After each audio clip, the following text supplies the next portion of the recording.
Hello, you're listening to Hugo Talks and another edition of Lockdown News Roundup. So first up, we have Novak Djokovic story. Tennis number one seeded player in the world who is unjabbed was told by Australian authorities he could play in the Australian Open tennis tournament.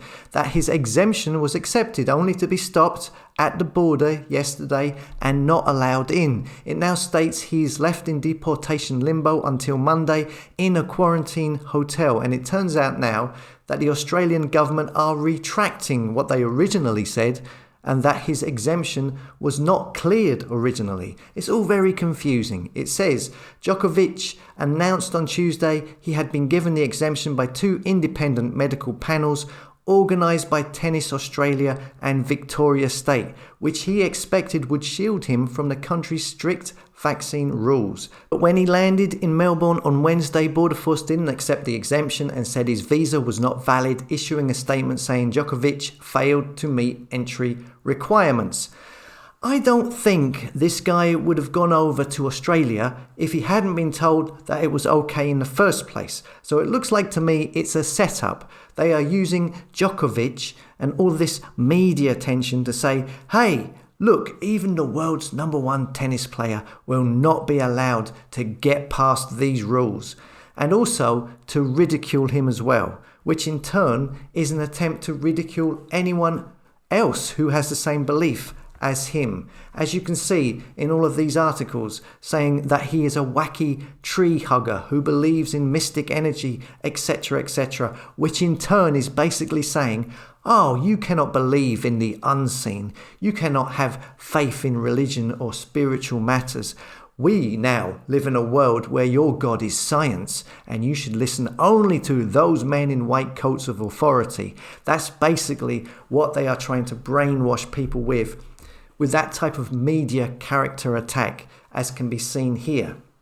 Rafael Nadal has chipped in and said he should just get the jab.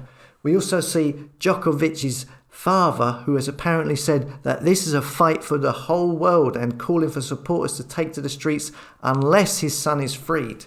It's a big media circus going on with this now.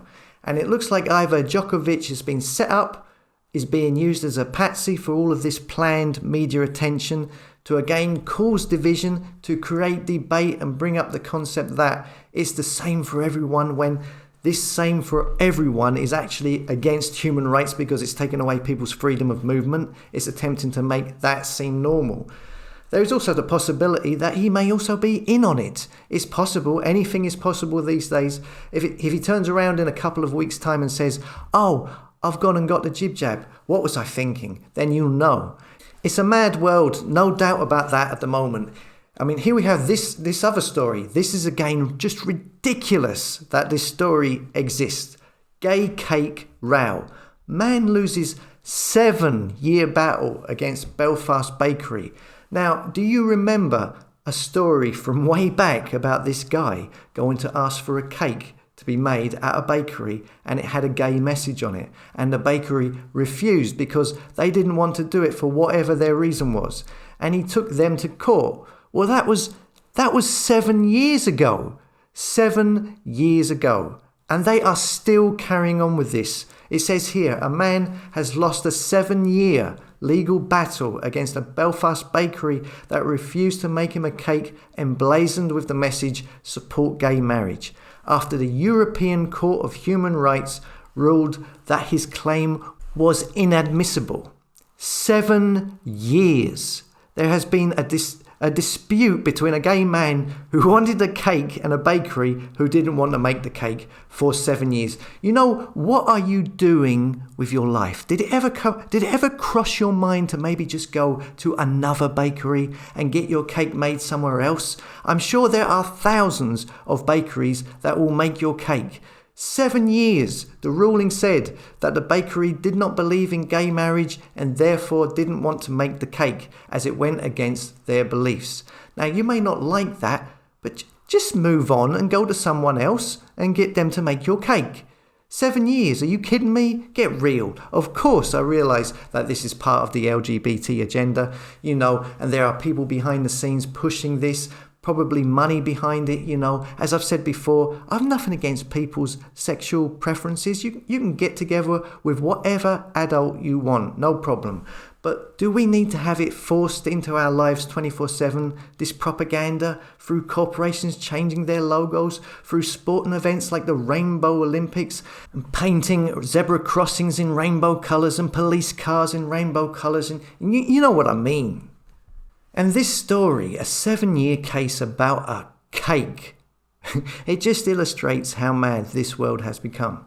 So in other news, we have this story about John O'Looney. Now, I've been getting loads of emails about this, asking me to cover it, what my opinion is. So okay. Now, this is the funeral director who has been making claims and been doing interviews for the past, 5 months? With pretty much everyone in the alternative media scene. I mean, everyone. Or I'm sure you've come across him. Here we see now in the fake stream media, in the mainstream media, leading anti-vaxxer funeral director Mrs. Rally with Piers Corbyn after being admitted to ICU with very nasty COVID, but urges followers not to go to hospital if they catch virus.